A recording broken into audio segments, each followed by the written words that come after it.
তো guys finally আজি বিশ্ব পৰিৱেশ দিৱস উপলক্ষে আমাৰ আজি জাওবাৰী গাঁৱত গছ ৰোপণ কৰি আছে।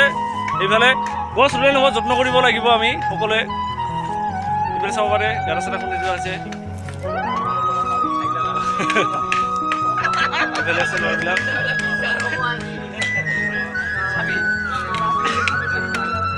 দেখিছে ন বহি বহি কৰি আছে কাম হেৰম বয়। ৰুইছে ইজনে ৰুইছে। হাই কৰি দিয়া।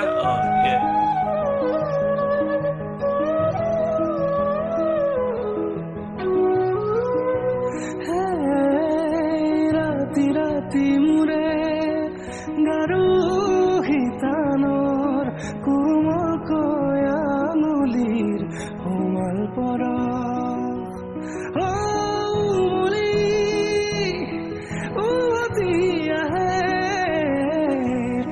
তো গাইছ এই মইন্দাবিলাহে মানে আমাৰ গাছ পুলি এটা ৰুই মানে দিনৰ ৰ'দত ৰুলি মানে গাছটো মৰিব পাৰে ন।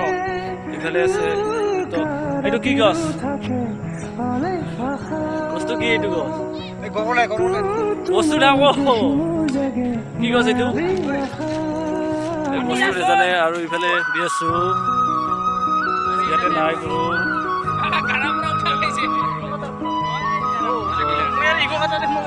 গছ আহিব নাই।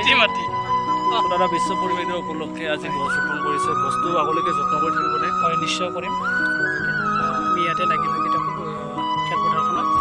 আমি ৰাতিপুৱা ভাগত যিমান পাৰোঁ পানী দিবলৈ চেষ্টা কৰিম। এইটো কি গছ? গৰু ছাগলী যাতে নাখায় তাৰ কাৰণে আমি এইটো ফেঞ্চিংটো লগাম। ঠিক আছে। এই গছটোৰ নাম কি? এইটো ক্ৰছ বুলি কয় এনে। ক্ৰছ বুলি কয়। আৰু ইফালে গৈ আছোঁ, ইফালে আমাৰ ল'ৰাবিলাকে শাৰী পাতি কৰি লাইন হৈছে এইবিলাক গছবিলাক ৰোপণ কৰিব। আৰু ইফালে দাদা আপোনাৰ নামটো কি? দাদা আপোনাৰ নামটো কি?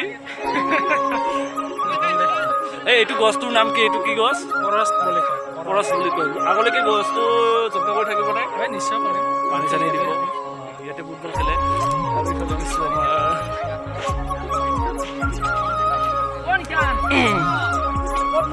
এইটো হৈছে আমাৰ গাঁৱৰে মুৰব্বী বুলিয়ে ক'ব পাৰি ইয়াক। সকলোৱে ইয়াক সন্মান কৰে, সৰু সৰু ল'ৰা ছোৱালীবিলাকে। এইটো দাদা গছটোৰ নাম কি? এইটো আপোনাৰ কৰচ গছ। ক্ৰছ কেৱল ক্ৰছ গছে নেকি আৰু কিবা? আমি যে এইফালৰ পৰা ৰুই আছো না, এইবোৰ চব ক্ৰচ গছে। ক্ৰছ গছে হয় না এইবিলাক? ঠিক আছে। আপোনাৰ নামটো কি আছিল? মোৰ নাম কংকন দাস। কংকন দাস। ধন্যবাদ। আপোনালোকে গছটোৰ যত্ন কৰি থাকিব। থাকিম। আৰু ইফালে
ইউটিউবত যাব আৰু কি ডাইৰেক্ট মোৰ ইউটিউব চেনেলত